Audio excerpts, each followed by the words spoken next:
मेरा fundamental rights है, मैं अपने अधिकारों का उपयोग करके अपने लिए, अपने घर परिवार के लिए कोई आयोजन कर सकता हूँ। ये उसका मौलिक अधिकार है। तो मौलिक अधिकार जो है, उस मौलिक अधिकार को अपने लिए उपयोग करने के लिए किसी भी सरकार से, किसी भी सरकारी संस्थान से अनुमति लेने की जरूरत नहीं होती। ये अनुमति वाली जो बात है वो केवल राजनीतिक कार्यक्रमों के लिए है, जो पार्टीगत प्रोग्राम्स होते हैं, अपने चुनाव में अपने कैंडिडेट को जिताने के लिए जो कार्यक्रम होते हैं उसके लिए है। तो ऐसा हमें मानना चाहिए कि बाबा साहब हमारे हैं और बाबा साहब का घर हमारे जन्म माने हमारे घर में भी उनकी जन्म जयंती मनाई जानी चाहिए और उसके लिए कोई अनुमति की आवश्यकता नहीं रहती। आप बगैर किसी हथियार के माने किसी प्रकार का अस्त्र शस्त्र आप ना लिए रहो, कभी भी कहीं भी यदि कानून के तहत 144 धारा जिसे कहते हैं कि माने धारा 144 के अंतर्गत ये होता है, जैसे भी बीच में आपने सुना होगा, जाना होगा, लॉकडाउन की स्थिति थी। सरकार ने अधिसूचित करके रखा था कि कोई भी किसी भी जगह पर अधिक लोग इकट्ठे ना हो, 4-5 लोगों से अधिक लोग इकट्ठे ना हो।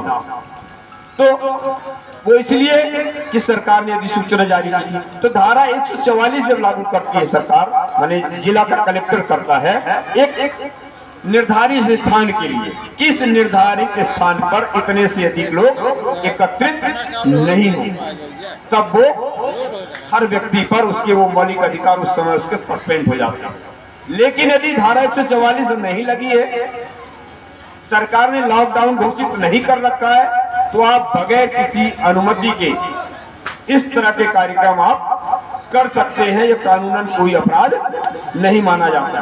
और एक बात और बता दूं, कभी यदि ऐसी स्थिति बनती है, जैसे मान लीजिए हमारी इस सभा के लिए 12 से 4 बजे का समय दिया गया, समय ज्यादा हो रहा, अब इस सभा चालू है,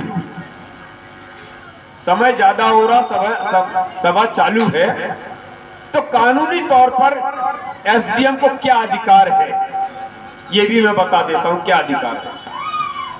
एसडीएम सिरमौर यहां बाकायदे आएंगे और जिस तरह से मैं स्पीकर से बात कर रहा हूं उस तरह से वो स्पीकर से बात करेंगे और वो ये कहेंगे कि ये जो सभा संस्कार गार्डन में हो रहा है इसे मैं विधि विरुद्ध घोषित करता हूं और समय देता हूं 10 मिनट का, आप सब लोग यहां से चले जाएं।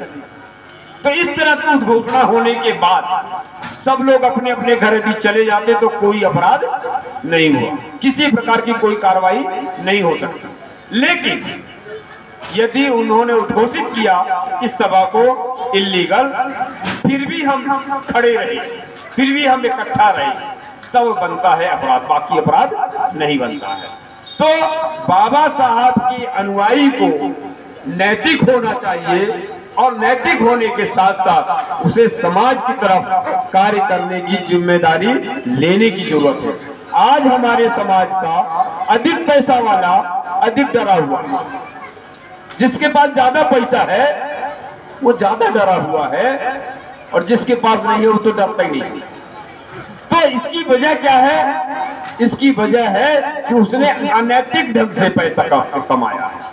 अनैतिक तरीके से पैसे कमाने वाले व्यक्ति को पैसे छिपाने की जरूरत पड़ती है। हर सरकारी कर्मचारी के लिए भी और हर व्यक्ति के लिए व्यवस्था है कि उसे आयकर में एक रिटर्न फॉर्म भरना पड़ता है, अपनी आमदनी का बताना पड़ता है। सरकारी गवर्नमेंट वाला भी बताता है कि मेरे पास इतनी आमदनी होती है साल की।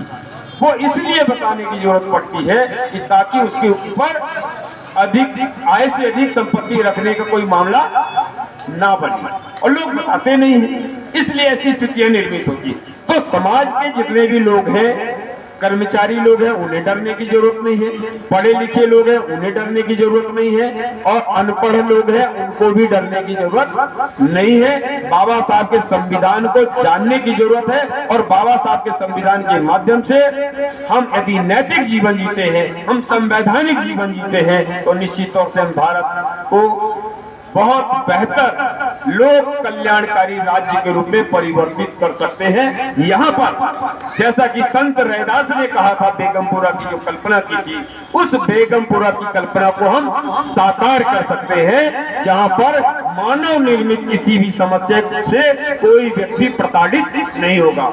आज क्या है, मानव के द्वारा निर्मित समस्या से लोग पीड़ित हैं और वह लोगों के द्वारा जानबूझकर बनाई जाती है और बनाई गई व्यवस्था से हम पीड़ित है, जिसमें सबसे बड़ी व्यवस्था जो बिगाड़ने का काम वर्तमान समय में हो रहा है, शिक्षा को। एक तरफ बाबा साहब ने कहा शिक्षा वह शेरनी का दूध है, जो पिएगा वो गुर्राएगा। तो ये बात बाबा साहब को बहुत नहीं मालूम था, ये बात बहुत सारे बुद्धिजीवियों को मालूम था। राष्ट्रपिता ज्योतिबा फूले ने कहा, विद्या बिन मति गई, मति बिन गति गई, गति बिन अर्थ गया और अर्थ बिन शूद्र चरमराए। तो एक अविद्या ने इतना सारा अनर्थ किया। ऐसा राष्ट्रपिता ज्योतिबा फूले, जिन्हें बाबा साहब ने अपना गुरु माना, उन्होंने बहुत पहले। तो समाज में बुद्धिजीवियों की कमी नजर आ रही है। समाज का मार्गदर्शन जिन्हें करना चाहिए वो समाज को गुमराह कर रहे हैं, समाज को भ्रमित कर रहे हैं और भ्रमित करके समाज को भ्रमित करके अपना उल्लू सीधा कर रहे हैं। तो बाबा साहब के प्रति सच्ची श्रद्धांजलि यही है कि समाज को गुमराह करने वाले लोग जो जातिवाद को